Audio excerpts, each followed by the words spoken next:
ज़िंदगी में नई सोच और नए आइडियाज़ पैदा करो और ज़िंदगी के गिलास को पूरी तरह से भर लो। यही तो ज़िंदगी का मकसद है, जहां हम उलझनें अपनी ख़त्म करेंगे और मुख्तलिफ़ कामों को निपटाते हुए अपनी ज़िंदगी को हम आसान बनाएंगे। ज़िंदगी में कई ऐसे मामलात हो जाते हैं जहां हम बहुत ज़्यादा परेशान हो जाते हैं और कभी कभी तो हमारा इतना नुकसान हो जाता है कि आजकल के दौर में तो वो पूरा करना बहुत ही ज़्यादा मुश्किल हो गया है। महंगाई के इस दौर में आपके लिए आपकी बहन बहुत से ज़बरदस्त आइडियाज़ लेके आई है, जहां हम प्रैक्टिकल वे पर तमाम परेशानियों को हल करेंगे। तो चलें वीडियो की तरफ चलते हैं। बिस्मिल्लाहिर्रहमानिर्रहीम। अस्सलाम वालेकुम। इब्तिसाम क्रिएटिव पावर में आपको खुशामदीद है। Welcome to my channel. हमेशा खुश रहें, आबाद रहें। मैं अपनी ज़िंदगी में जिन मामला से रोज़ गुज़रती हूँ वही मैं अपनी वीडियो में शेयर करती हूँ और मेरी यही कोशिश होती है कि आपको नए नए आइडियाज़ और सर्चेस के बारे में बता सकूँ, ताकि आप भी उन मुश्किलों से जो गुज़र रहे हैं वो ना गुज़रें। कुछ दिन पहले मैंने ये ट्रे बनाया था, लेकिन ये ट्रे प्रैक्टिकल वे पे कुछ बेहतर नहीं रहा, इसलिए क्योंकि ये ग्लू गन से जोड़ा गया था और ग्लू गन कुछ इतनी ज़्यादा मज़बूत नहीं रहती। जब इसमें ज़रा सा नमी या पानी वगैरह लग जाता है तो ये बिल्कुल बेकार हो जाती है। तो चलिए इसको प्रैक्टिकल वे पे हल करते हैं। मैंने प्लास्टर ऑफ पेरिस लिया है, इसको मामूली कंटेंसी में मैंने मिक्स कर लिया है। मिक्स करने के बाद पहले इसकी थोड़ी सी थिक लेयर हम लगाएंगे, उसके बाद थोड़ी सी लिक्विड लेयर इसके ऊपर स्प्रेड कर देंगे। अगर आप ज़्यादा लिक्विड लेयर को महसूस कर रहे हैं तो आप इसके ऊपर ड्राई प्लास्टर ऑफ पेरिस भी छिड़क सकते हैं। उससे बड़ा फ़ायदा ये होगा कि ड्राई प्लास्टर ऑफ पेरिस जल्दी इस लिक्विड की पकड़ कर लेगा और ये जल्दी ड्राई हो जाएगा। इसलिए गन तो काफ़ी बन गया है, लेकिन कोई बात नहीं, कभी कभी इन छोटे छोटे मसलों में गन काफ़ी बन जाता है और हमें परेशान होने की ज़रूरत नहीं है। काम को निपटाने के बाद गीले कपड़े से हम इसको साफ़ कर लेंगे तो ये आसानी से साफ़ भी हो जाएगा और हमारे जो ट्रे की लेग्स हैं वो भी अच्छे तरीके से क्लियर हो जाएंगी। इसकी मिसाल कुछ इसी तरह ही दी जाती है, जब हम ज़िंदगी के खाली गिलास को भरेंगे तो तभी तो हमारे अंदर नए आइडियाज़ पैदा होंगे और लोगों तक अपनी बात को हम पहुँचा सकेंगे। जितनी देर में ये हमारा टेबल ड्राई होता है तो चलें कैबिन साफ़ कर लेती हूँ। उफ़ अल्लाह, कैबिन खोला तो गुस्सा सा आ गया है। जो मैंने पहले ऑर्गेनाइज़र बनाया था उसकी हालत कुछ इस तरीके से हो चुकी है कि इसका जो कार्डबोर्ड है नमी की वजह से बिल्कुल ही बैठ गया है। तो इस तरह के जो ऑर्गेनाइज़र हैं वो बड़े भद्दे लगते हैं और देरपा भी नहीं होते, जबकि इसकी बनिस्बत ये जो ऑर्गेनाइज़र मैंने पहले बनाए थे जो थर्माकोल के टेक्सचर में थे और इसके अलावा फ्रूट की जो हमने क्रेट इस्तेमाल किए थे वो भी बड़ा फ़ायदेमंद रहा। यकीन करें, इससे कैबिन जो है बिल्कुल भी अपनी जगह से नहीं खिला। आज हम इसका भी हल करने जा रहे हैं। चलें इसको साफ़ करते हैं। और एक थर्माकोल का और बॉक्स मेरा बाहर पड़ा हुआ था, बड़ी बुरी हालत में है, टूट चुका है। इसकी साइड के जो दोनों हिस्से हैं वो भी टूट चुके हैं, लेकिन हमें हिस्सों का क्या करना है, हमने तो कैबिन को अपने साफ़ करना है। इसके अलावा जो मेरी पट्टियाँ थी जो मैंने ट्रे के लिए फ़िक्स की थी, तो देखें कितनी अच्छे तरीके से मेरे ट्रे भी अंदर फ़िक्स हैं। परेशान ना हो, थर्माकोल के बॉक्स के ऊपर हम कुछ थोड़ा सा काम करेंगे। और कैसे करेंगे, जो बड़ी वाली नाइफ़ है किचन की वो मैंने ले ली है और इसके ये वाली जो टूटी हुई वॉल है वो हम कुछ इस तरीके से उतार देंगे। तो वॉल मैंने उतार दी है, लेकिन अब जो है पैमाइश मेरी कैबिन के हिसाब से इसकी चौड़ाई कुछ ज़्यादा है, तो इसकी जो आगे वाली हाफ वॉल है वो भी मैं सीज़र की मदद से कट कर दूंगी। चाहे तो आप गरफ नाइफ़ के साथ भी काम कर सकते हैं, लेकिन मैं इसी तरीके से ही इसके साथ वर्किंग कर रही हूँ। तो देखें ये कैबिन के अंदर कितने अच्छे तरीके से फ़िक्स आ गया है। अब हम कैबिन को बंद करके देखते हैं तो कैबिन भी आसानी से बंद हो रहा है। तो ये एक ज़बरदस्त तरीका था। इसके ज़रिए मैंने ऊपर की स्पेस को भी काम में ले आई और नीचे वाली स्पेस में मैंने छोटे छोटे से अपने जो डिब्बे हैं वो रख दिए हैं और ऊपर पे भी मैंने अपने बॉक्सेस रख के इस्तेमाल कर लिए हैं। अब आते हैं इस टेबल की तरफ। तो टेबल का देखें कितना ज़बरदस्त व्यू आपके सामने है। मेरा टेबल मुकम्मल तौर पर पुख्ता हो चुका है। इस पे आप जितना मर्जी वज़न डाल सकते हैं। मोबाइल देखने वालों लाइक तो कर दो, शेयर भी कर दो। एक तो लाइक और शेयर ठोक दीजिए। बाहर का आउटडोर एरिया जब मैंने साफ़ किया था तो कड़ी पत्ता की कटिंग की थी। एक्स्ट्रा लीव मैंने साइड पे छाँव में खुशक करने के लिए रखे थे, लेकिन लीव्स ड्राई नहीं हुए क्योंकि बारिशें इतनी ज़्यादा हैं, नुकसान मुल्क का अलग से हो रहा है। तो आज मुझे एक ज़बरदस्त सा आइडिया आया, तो मैंने इसको ड्राई रोस्ट कुछ इस तरीके से किया कि इसके अंदर इस तरह की जब साउंड आनी शुरू हो जाए तो आपके पत्ते ड्राई हैं। मोस्टली बरसात के मौसम में पत्ते नहीं सूखते, तो मैंने यही बेहतर समझा कि इन पत्तों को ज़ाया करने की बजाय मैं पाउडर फॉर्म में ले आऊँ। तो ड्राई रोस्ट करने का मकसद भी यही था। अब मैं इन पत्तों को तमाम को बैठा लूँगी क्योंकि मुझे ग्राइंड करने में थोड़ी आसानी हो। थोड़े थोड़े पत्ते डालने से इंसान थके गई, तो इसीलिए मैंने तमाम पत्तों को बिल्कुल ही चूरा कर लिया है और इसके बाद इसको मैंने ग्राइंड किया है। इससे ये होगा कि आपके टाइम की भी बचत होगी, आपकी बिजली की भी बचत होगी। थोड़ी सी देर में आप ज़्यादा से पत्तों को ड्राई कर सकेंगे। वो अलग बात है कि ये पत्ते जो है पाउडर फॉर्म में आने के बाद बहुत कम मिकदार में रह जाते हैं, लेकिन इसके अंदर डंडियाँ भी शामिल होती हैं। इसका खास ध्यान रखिएगा क्योंकि जब ये मुंह में आती हैं तो गले में फंसती हैं, तो इसलिए बारीक जाली की मदद से इसको छान लें। बिल्कुल पाउडर फॉर्म आपकी जो है वो नुकसानदेह नहीं होती, लेकिन ये डंडियाँ जब गले में आती हैं तो बड़े बुरे ज़ख्म गले में कर देती हैं। तो इस तरह पाउडर फॉर्म में रखने के बाद मैंने इसको एयर टाइट बैग में सेव कर लिया है। अब ये आपका फैट कटर पाउडर बन गया है। आप इसको खाली पेट नीम गर्म पानी के साथ लें या कैल्शियम की कमी दूर करने के लिए आप इसको खाने के बाद लें। ये एक ज़बरदस्त आपका न्यूट्रिशियस पाउडर है। जैसे जैसे हमारी रोज़मर्रा ज़िंदगी गुज़रती है, कभी कभी तो नुकसान से बचने के लिए हमको ऐसे ऐसे काम भी करने पड़ते हैं जो हमने कभी ना किए हों।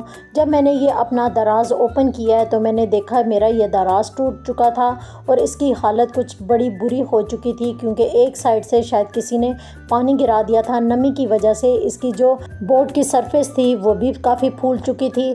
अब मैंने दराज को इस तरीके से मरम्मत करने का सोचा। ये छोटे छोटे हैक्स मेरा आपके साथ शेयर करने का मकसद यही होता है कि आप घर में ही ये छोटे छोटे काम करके अपने बहुत से पैसे भी बचा सकती हैं।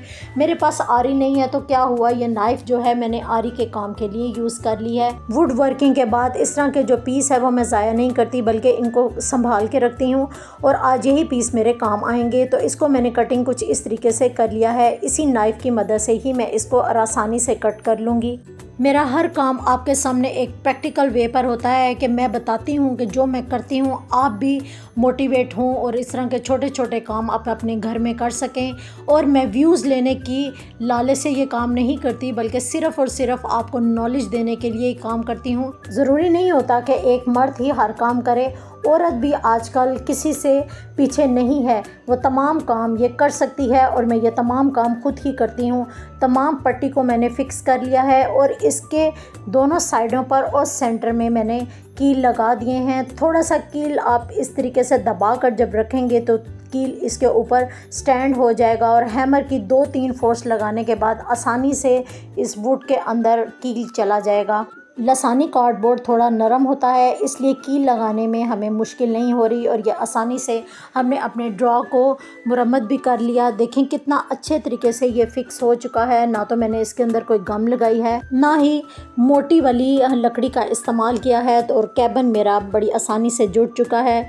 इसको मज़ीद महफूज करने के लिए मुझे एक और आइडिया आया क्योंकि लकड़ी मेरी पहले से फूली हुई थी, तो इसके अंदर मैंने फ्लेक्स शीट जो कि मेरे पास घर में ही पड़ी हुई थी उसका इस्तेमाल किया। ये वाटरप्रूफ होती है, एक साइड से शाइनिंग में होती है, एक साइड से डल में होती है। तो डल साइड जो थी वो मैंने ऊपर की तरफ रखी और शाइनिंग साइड वो मैंने नीचे की तरफ रखी। तो दराज के ऊपर रखते हुए इसके चारों कॉर्नर्स में मैंने कट लगा दिए। कट इसलिए लगाए थे कि मैं इसकी कटिंग नहीं करना चाहती थी क्योंकि ये बिल्कुल बॉक्स की तरह मेरे ड्रॉ के अंदर शीट आ जाए, तो इसलिए मैंने चारों तरफ से इसको कट लगाना ही बेहतर समझा। कट लगाकर जब शीट को मैंने अंदर की तरफ दबाया तो जो कट वाले हिस्से थे वो टर्न हो गए और जो इसकी नोकें थीं वो एक दूसरे के ऊपर ओवरलैप हो के इस तरह बॉक्स की शेप में ये ड्रॉ के अंदर शीट मेरी आ गई। सिर्फ बताने का मकसद ये होता है कि आप भी इन छोटी छोटी चीज़ों से अपने आप को किस तरीके से बचा सकते हैं। ऐसे छोटे छोटे काम करके आप बहुत से अपने पैसे भी बचा सकते हैं और इसके अलावा अपने पैसों की बचत के साथ साथ ये काम करके अपनी लेबरिंग का खर्चा भी बचा सकते हैं। ड्रॉ की हालत देख के तो मैं बिल्कुल टेंशन फ्री हो गई क्योंकि मैंने इसको वाटरप्रूफ भी कर लिया और इसके अलावा अपने कैबिन को भी सेव कर लिया। ये मैंने परमानेंटली सेव कर लिया था। अब मुझे ये भी डर नहीं था कि अगर मैं इसके ऊपर वज़न डालूं तो ये मेरा ड्रॉ टूट जाए। ये बिल्कुल अब सेफ़ हो चुका था। तमाम चीज़ों को जैसे मैंने ऑर्गेनाइज़ किया था वैसे ही मैंने दोबारा से इनको रखा और ड्रॉ को बंद करके सुकून का सांस ले लिया। बारिश हो रही है, लेकिन हमारे मुल्क के लिए तो बारिश एक अज़ियत से, एक अज़ाब से कम नहीं है। अल्लाह ताला हमारे मुल्क की इन सैलाबी रेलों से हिफाजत करे और तमाम लोगों को अपने हिफ्ज़-ओ-अमान में रखे। चिप्स बनाते हुए मेरा ऑयल स्ट्रेनर जो स्पून था वो टूट चुका है, लेकिन इस वक्त इसके नेमुल बदल मेरे पास कोई स्पून नहीं था। इसकी साइड से जो टांके थे वो टूट चुके हैं इन यूज़ होने की वजह से। तो मैंने एक तार ली और इसकी मदद से इस जो स्पून को मैंने इस तरीके से रिपेयर कर लिया। तो मुझे खुशी हुई कि मैंने बर वक्त अपने स्पून को रिपेयर कर लिया और अपना काम भी चला लिया। देखिए स्पून मेरा अब रिपेयर हो चुका है, तो चिप्स मेरे भी फ्राई हो चुके हैं। तो चलें आए चिप्स का मज़ा लेते हैं। अल्हम्दुलिल्लाह इंसान को इतनी अक्ल ज़रूर होती है कि वो अपना जो है अच्छे तरीके से काम को चला भी सके और छोटे छोटे जुगाड़ लगा के अपनी ज़िंदगी को आसान भी बना ले। लेडी फिंगर बच्चे अक्सर खाना पसंद नहीं करते, तो जब लेडी फिंगर बच्चों को खिलानी हो तो मैं ये चिप्स जो हैं लेडी फिंगर में भी डाल देती हूँ ताकि मेरे बच्चे लेडी फिंगर बड़े शौक़ से खा लें। आप भी इस तरह का काम ज़रूर कीजिएगा और बताइएगा ये कैसा बना। बारिशों की स्पीड तो आपके सामने है और हैवी रेन की वजह से जो वॉशरूम की मेरी छत थी वहाँ पर सिल आ चुकी है। जो वॉल्स हैं वो अलग से सीलन से भरी हुई हैं, तो वॉशरूम की हालत कुछ इस तरीके से हो गई है। सिर्फ आपको इसका हल बताने के लिए ये आज की वीडियो में शेयर कर रही हूँ। देखें छत पे जब क्रैक आ जाते हैं, सीलिंग हमारी सीलन की वजह से फट जाती है और इसके गिरने का भी डर होता है। एक साइड से इस तरीके से जो है सीलन की वजह से इसकी सीलिंग नीचे आ चुकी है, दूसरी साइड से इस तरीके से क्रैक हो चुकी है। अगर ज़्यादा बारिशें हुई तो डर है कि ये सीलिंग की छत के नीचे ना आ जाए, तो आज मैं इसी छत का हल बता रही हूँ। अगर तो आपने प्रोफेशनली ये हल करना है तो सबसे पहले ये जो दरारें हैं इनको नाइफ़ की मदद से मज़ीद और खुला कर लें। मैंने भी नाइफ़ अंदर इसके डालते हुए इन क्रैक्स को ज़्यादा खुला कर लिया था। वाइट सीमेंट आपने प्लास्टर ऑफ पेरिस पर यूज़ नहीं करना, बल्कि प्लास्टर ऑफ पेरिस का हल प्लास्टर ऑफ पेरिस ही होता है। तो सबसे पहले लिक्विड प्लास्टर ऑफ पेरिस की एक कोटिंग हम तैयार करते हैं। तो सबसे पहले वाटर मैंने इस प्लेट में ले लिया है, इसको नॉर्मल कंटेंसी में बिल्कुल थिक लेयर मैंने तैयार की है। अब मेरे पास इस वक्त कॉर्नर्स पे जाने के लिए जो छोटा है टूटे चिमटे से ही मैंने स्पैचुला का काम ले लिया है। सबसे पहले तो इस स्पून की मदद से कॉर्नर पर मैंने प्लास्टर ऑफ पेरिस की काफ़ी ज़्यादा थिन लेयर लगाई थी जो इस दरारों के अंदर चली जाए। थोड़ा सा काम मुझे हाथ से भी लेना पड़ा क्योंकि ये दरारें काफ़ी ज़्यादा खुली थी और हाथ की मदद से ही प्लास्टर ऑफ पेरिस मैंने इसके अंदर डाल दिया। अब जो स्पैचुला लिया और स्पैचुला की मदद से जहाँ से सीलिंग में मेरी दरारें आई हुई थी उन सीलिंग को मैंने इस तरीके से फिल किया। नॉर्मल ही कंटेंसी में प्लास्टर ऑफ पेरिस को लिया और इसके ऊपर लगाते हुए इसके ऊपर स्प्रेड कर लिया और दूसरी साइड से दूसरे स्पैचुला की मदद से इसके ऊपर मैंने लगा दिया। इसको मुकम्मल तौर पर फिनिशिंग देने के लिए गीले कपड़े का इस्तेमाल किया। 5 से 10 मिनट बाद गीला कपड़ा लें और इसके ऊपर जब आप लगा देंगी तो आपको इसके ऊपर रेगमार वगैरह भी लगाने की ज़रूरत नहीं पड़ेगी क्योंकि छत का काम होता है, कंधे बहुत ज़्यादा थक जाते हैं और रगड़ाई करना तो और भी ज़्यादा मुश्किल हो जाता है। तो इस तरीके से आप आराम से बाथरूम की छत हो या कोई भी फटी हुई सीलिंग हो रिपेयर कर सकती हैं। तो चले आएँ छत का फाइनल लुक मैं आपको दिखाती हूँ। रिपेयर होने के बाद छत मेरी देखें कितनी अच्छी कंडीशन में आ चुकी है। इसकी दरारें मुकम्मल तौर पर फिल हो चुकी हैं और फिनिशिंग भी आ चुकी है, लेकिन पेंट मैं अभी नहीं करूँगी, बरसात के बाद करूँगी।